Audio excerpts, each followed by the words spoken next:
새벽 기도에 오신 여러분들 진심으로 환영합니다. 오늘은 이번 주 교과의 마지막 날에 해당하는 말씀, 소망으로 용기를 얻음이라는 제목의 말씀을 나누도록 하겠습니다. 예수님의 12 제자들의 상태가 예수님 승천하시기 이전과 또 그 이후로 명확하게 달라졌다는 사실을 알고 계시나요? 그래서 마태복음과 또 마가, 누가, 요한 복음, 사복음서에 나타난 제자들의 모습은 아주 오합지졸이라고 할 수 있죠. 서로 싸우기도 했고요. 또 여러 가지 나약한 모습들이 나타납니다. 그런데 같은 제자들인데 가룟 유다를 제외한 나머지 제자들이 사복음서를 통과해서 사도행전에서의 모습은 어떻습니까? 차원이 달라집니다. 정말 그들의 신앙이 많이 성숙하고 또한 열정이 생겼고 뭔가 사복음서에 나타났던 제자들과는 다른 차원이 다른 모습으로 사도행전의 제자들은 너무나 다른 삶을 살게 됩니다. 그 전환점이 무엇이었는가 하면 바로 예수님의 부활이었습니다.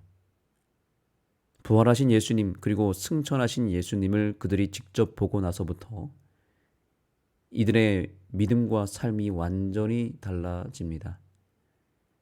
심지어 죽음까지도 두려워하지 않았고 세상 왕이나 권력자들도 그들에게는 아무것도 아닌 작은 것에 불과했습니다. 그리고 또 한 가지는 예수님이 승천하시기 이전에 예수님은 여러 번 내가 다시 오겠다라고 하는 약속을 여러 번 하셨고, 그래서 신약 성경에 보면 예수님이 다시 오시겠다는 재림의 약속이 무려 300번 이상이나 되어 있을 만큼 제자들은 예수님의 재림의 약속을 붙잡았던 것입니다. 그들에게는 재림이 매우 생생하게 여겨졌을 것입니다. 왜냐하면 그들은 예수님의 부활을 보았고 또한 예수님께서 승천하신 것을 직접 보았고 또 그 승천하시는 장소에서 천사들로 하여금 약속을 받았습니다. 천사들이 이렇게 얘기했습니다. 어찌하여 서서 하늘을 쳐다보느냐? 너희 가운데 올리우신 이 예수는 가심을 본 그대로 오시리라 라고 하는 이 천사의 말을 직접 제자들이 들었잖아요. 그러니 제자들은 예수님의 재림이 정말 속히 이루어질 그리고 아주 생생한 사건으로 받아들여진 것입니다. 승천하신 그 모습을 본 그대로 다시 올 것이라고 하는 약속을 받았기 때문이고 그것을 직접 들었고 그리고 그렇게 부활하신 예수님을 보면서 40일 동안 같이 생활했기 때문에 제자들은 세상에서 가장 확실한 그리고 가장 귀한 역사를 본 것입니다.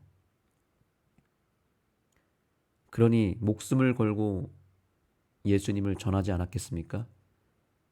부활하신 예수님 그리고 다시 재림하실 예수님을 약속으로 믿고 생생하게 가슴에 담아두었을 때 그때 그들의 마음 가운데는 놀라운 용기와 소망이 샘솟았던 것입니다. 이 놀라운 축복을 예수님의 제자들이 후대 사람들에게 목숨을 다하여 물려주었습니다. 예수님이 다시 오실 것이다. 그리고 예수님은 확실하게 부활하셨다. 내가 눈으로 똑똑히 봤고 그 부활하신 예수님의 못자국을 내가 만졌고 옆구리에 손을 집어넣어 봤고 그 예수님이 우리를 위해서 40일 동안 함께하면서 우리에게 놀라운 복음의 말씀을 전해주셨고 그리고 그분이 승천하셨을 때 우리는 그 광경을 봤는데 천사들이 약속을 해줬다. 예수님은 다시 오실 것이다 라고 하는 약속을 우리가 직접 천사들로부터 들었다 라고 하는 이 놀라운 광경들을 12 제자들이 생생하게 증거했던 것입니다. 그것이 그 기별이 제자들에 의해서 종교개혁 시대까지 이어져 왔고 왈덴스인들까지 찾아온 것입니다. 그래서 그 왈덴스인들이 바로 제자들이 소유했던 용기를 얻었던 것입니다. 오늘 교제의 말씀에 바로 그 내용이 나타나는 것입니다. 한번 볼까요? 자, 여기 보시면 자, 질문이 있습니다. 중세 순교자들이 화염과 칼에 맞서는 용기를 준 것은 무엇이었는가? 그 용기를 도대체 어디서 얻었는가라는 것인데 답은 무엇입니까? 그것은 바로 하나님의 약속에 대한 믿음이었다. 어떤 약속이었을까요?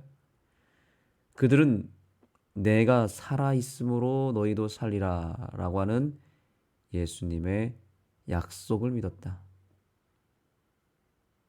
예수님의 약속을 직접 받은 것이죠.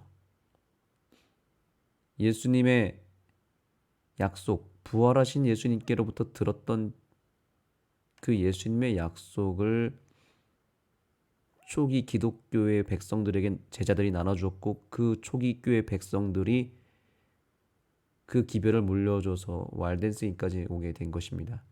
그들은 인생의 가장 큰 시련도 이겨내기에 넉넉한 하나님의 능력을 발견했다.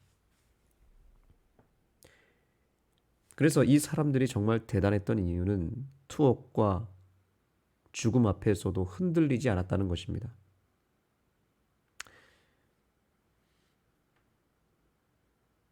독일의 나치의 포갑으로 인해서 수용소에 갇혔던 유대인들을 우리는 알고 있습니다. 그 유대인들 가운데서 빅터 프랭클이라고 하는 사람이 있습니다. 매우 유명한 유대인의 학자로 알려져 있습니다. 유대인 학살의 현장 속에서 주변 사람들은 다 죽어나가는 상황이었지만 이 빅터 프랭클이라고 하는 사람은 가까스로 살아남았습니다. 그래서 살아남은 상태로 이제 해방이 되어서 그가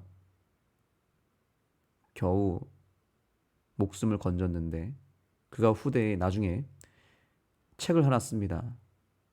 바로 죽음의 수용소라고 하는 매우 유명한 책을 그가 쓰게 되었고 그 책에 이런 명언을 남겼습니다. 뭐라고 얘기했냐면 왜 살아야 하는지 아는 사람은 어떤 상황에서도 견딜 수 있다. 이런 말을 남겼습니다. 다시 한번 읽어보겠습니다. 왜 살아야 하는지 아는 사람은 어떤 상황에서도 이길 수 있고 견딜 수 있다. 사실 그 유대인의 그 학살 그 현장에서는 이 독일 군사들이 유대인들을 사람 취급을 하지 않았습니다. 그냥 짐승 취급을 했습니다. 사람의 인권이 완전히 말살되어서 똥오줌도 다 그들이 같은 공간에서 받아내고 음식이라고 하는 것도 아주 정말 너무나 형편없는 음식을 받아서 짐승들이 먹어도 될 만큼 너무나 좋지 않은 음식들을 받아 먹었습니다. 그렇게 수용소 안에 갇혀서 돼지우리나 또 소나 닭장에서 사는 것처럼 똥오줌을 다 받아내고 좁은 공간에 여러 사람들이 들어가서 지내는 그 현장에서 사람들이 한두 명씩 끌려 나가서 죽는 것입니다. 마치 도축장에 끌려가듯이 한 명 한 명 계속해서 끌려 나가서 죽는데, 그 죽음의 현장이 너무나 그 죽는 것이 당연한 환경이었기 때문에 점점 사람들은 내가 살 수 있다라고 하는 희망이 사라지고, 거기에 갇힌 사람들은 이제 완전히 정신병에 걸려서 살아야겠다는 의지도 없이 눈이 풀려버립니다. 눈이 풀린 상태로 무기력하게 있다가 그냥 순서가 되면은 가서 죽는 것입니다. 그런데 그런 환경 속에서 빅터 프랭클이라고 하는 이 사람은 그 속에서 살아야 할 이유를 스스로 찾아냈고 삶의 의미와 목적을 놓치지 않았습니다. 그래서 자신의 존재에 대한 의미와 목적을 입증하기 위해서 그가 어떤 행동을 했냐면, 그 감옥 속에서 겨우 깨진 유리 조각을 하나 구합니다. 그 깨진 유리 조각으로 뭘 했는가? 그 속에서 혼자 면도를 했습니다. 수염을 감기 시작하는 것입니다. 그거를 주변 사람들도 보고 또 독일 나치들이 봤겠죠. 그리고 매일 한 사람에게 물 한 잔씩 제공이 되었는데 다른 사람들은 다 물을 다 마시고 끝나버렸는데 이 빅터 프랭클은 물을 반 정도만 먹고 나머지 반으로 뭘 했냐면 하루에 한 번씩 얼굴을 닦고 이를 닦았다고 합니다. 양치를 하고 세수를 하는 것이죠. 그 작은 물을 가지고요. 또 대화를 나눌 때 이 빅터 프랭클은 유머도 던지고 또 하루에 한 번 해가 지면 아름다운 석양을 보는 일을 했다고 합니다. 이 모든 행동들은 다 내가 죽는 존재가 아니라 살아있는 존재고 나는 살 의미가 있고 살아야 될 목적이 있다라고 하는 것을 행동으로 알린 것입니다. 짐승처럼 살지 않은 것이죠. 누가 짐승이 석양을 보고 기뻐하고 유머를 던지고 양치를 하겠습니까?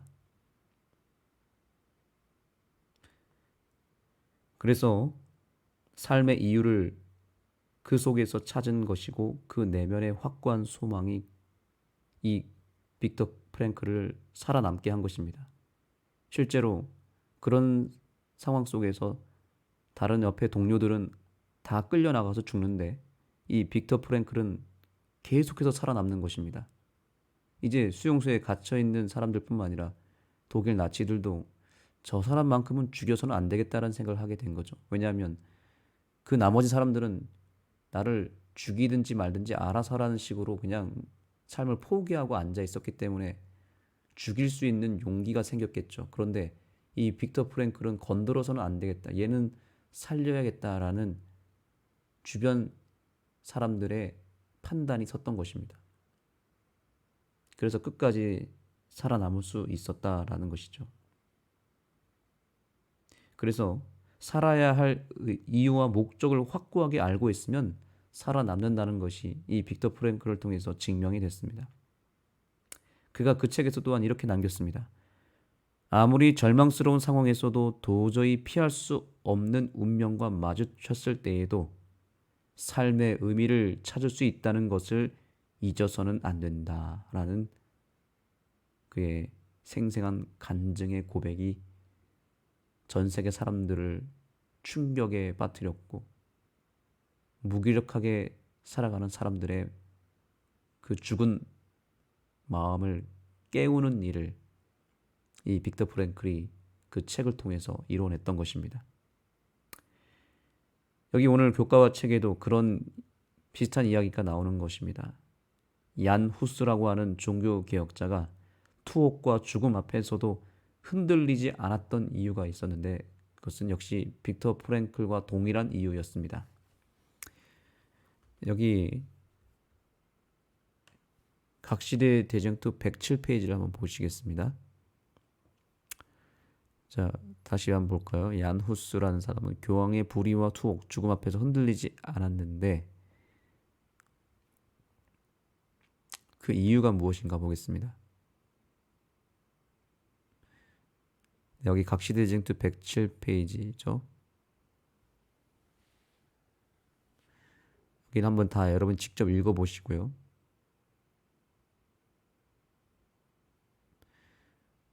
여기 끝에만 좀 보겠습니다. 음산한 옥중에서 그는 참된 신앙의 승리를 미리 보았다.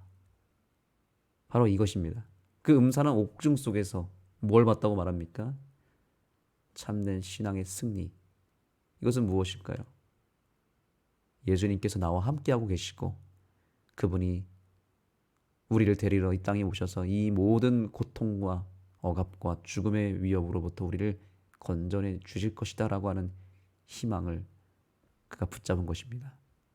히브리서 1장 23절입니다.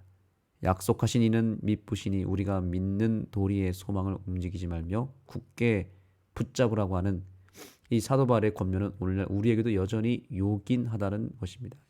약속을 붙잡는 믿음,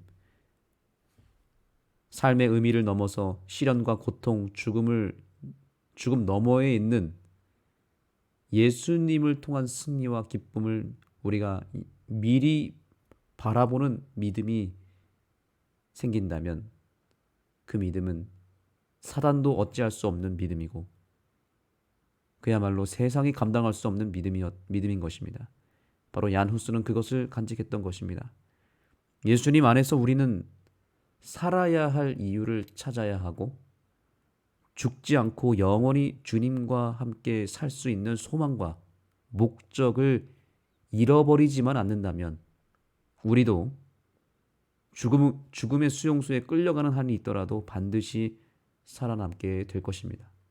그러나 그 소망과 그 용기가 없으면, 약속에 대한 확신이 없으면 우리는 죽음의 수용소가 아니더라도 그냥 일반적인 평상시의 일상을 살아갈 때에도 희망을 갖지 않고 살면 늘 좌절하고 늘 염려하고 그래서 마음이 병드니 몸도 병들어서 결국 스스로 죽음을 자초하는 일을 겪게 될 수도 있다는 것을 잊지 마시기 바랍니다.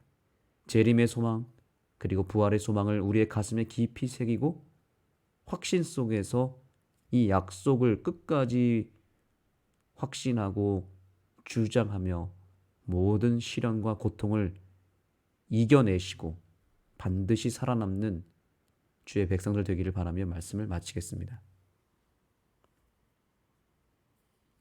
하나님 감사합니다. 오늘 우리에게 살아야 될 이유를 알려주시고 우리가 어떠한 희망을 가지고 살아야 될지를 알려주셔서 감사합니다. 이 세상에 어느 곳에 또 어느 사람에게 희망을 둘 수가 없습니다.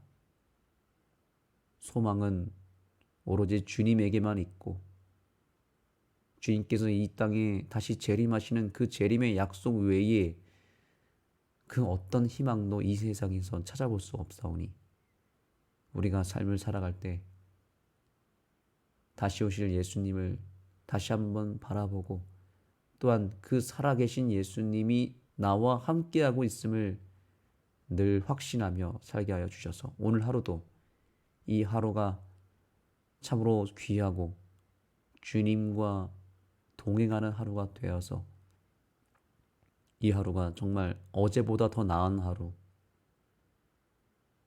오늘 예수님과 함께 놀라운 기적을 만들어내는 하루가 될 수 있도록 역사하여 주시옵소서.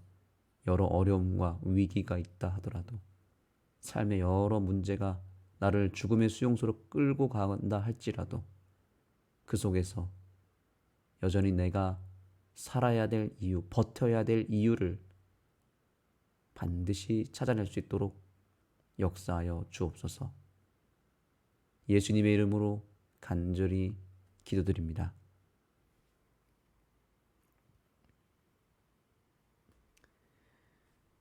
네, 오늘 함께 기도할 기도 제목입니다. 오늘은 이제 내일 있을 제1회 하브루타 1일 세미나를 위해서 기도해 주시면 감사하겠습니다. 현재 약 60명의 부모와 또 교인들이 신청을 했고요. 30명의 자녀들이 신청을 했습니다. 이제 내일 오전과 오후에 그리고 저녁까지 이어지는 이 세미나에 놀라운 성령의 부흥이 일어나게 하시고, 또한 우리 강사 목사님 박종신 목사님을 위해서 기도해 주시면 감사하겠습니다. 침례교 소속의 목사님이신데 우리 재림교회에 처음으로 와서 설교를 말씀을 전하고 세미나를 여는데요. 이분이 우리 교회에 와서 큰 은혜와 감동을 받고 또 앞으로 함께 이 자녀 교육과 관련되어서 귀한 사역을 함께 협력해서 나갈 수 있도록 좋은 계기가 될 수 있도록 기도해 주시기 바랍니다. 그리고 특별히 우리 하늘숲교회의 안성숙 집사님을 위해서 오늘 특별히 기도하겠습니다. 우리 안성숙 집사님이 최근에 병원에 입원을 하였고 또 수술을 하나 하게 되었습니다. 그래서 수술이 잘 맞춰져서 이제 곧 퇴원을 앞두고 있습니다. 우리 안성숙 집사님을 위해서 기도해 주시기 바랍니다.